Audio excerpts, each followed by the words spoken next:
Welcome back to Patriots All Access. Time now to sit down, do our weekly talk with Jerod Mayo, the head coach.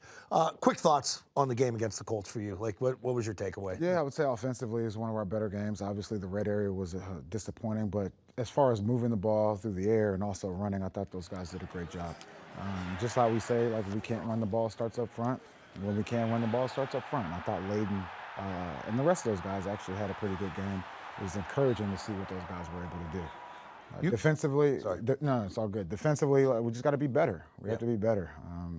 We doubled their yardage and all that stuff, but when you have 17, 18 play drive and not be able to close the game out, on those fourth down conversions, 3 on the last drive, it's disappointing. And we have to get better, and we will get better.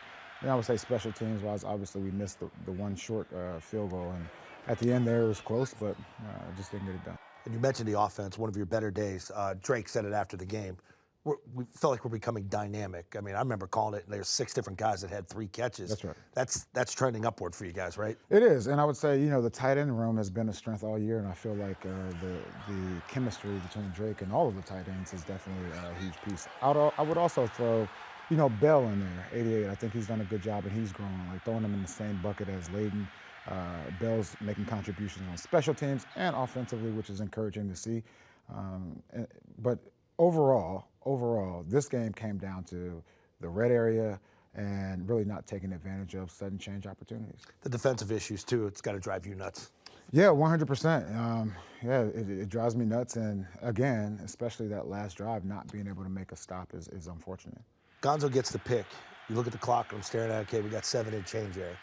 The thought process is we want to milk the clock, but we also want to protect, our quarterback. We don't want to put him out there. We want to grind it out. And the second down is really what screwed you up, right? No, for sure. And then I would also say, anytime you miss a kick or miss scoring opportunities, it's always frustrating. People think bye week, as a former player, I'm like, yes, get away, go on vacation or something. That's not the case. What do you want to accomplish this week as a coach? Well, yeah, we have a couple of practices coming up, and then those guys will go reset. And then me, as well as the coaching staff, we'll do a reflection of the season so far and what we need to do to get better going forward. And then there's also the scouting element of it, just making sure that we're all on the same page. A lot of young guys, what's your message to them before they leave? Yeah, be safe. I think the number one thing for me is caring about them as men, to be safe and make good decisions, reflect on what you have done as an individual, what you can do better going forward, and come back refreshed. Come back refreshed, and we have 4 games, and we got to put some games together.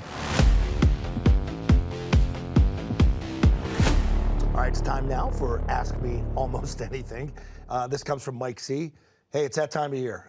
Christmas is coming. You got the big guy up in the North Pole. He's making a naughty list. Who's the good list? These last 4 games, you're Santa Claus. Are you putting who's on the naughty, who's on the nice? And are you looking at who wants to be part of this rebuild as we move forward into the offseason? Yeah, 100%. I've never been shy about saying, this season will be a failure if we get to the end of the season and not know what we actually have. And so that's definitely part of the situation these last 4 weeks. All right, thanks a lot, Jerod. And if you want to ask the coach a question like Mike did, you have to go to patriots.com/askcoach. All right, Jerod will be back later in the show, and we'll have, he'll be back for a side of Mayo. That's right, brought to you by Helmets. That's next.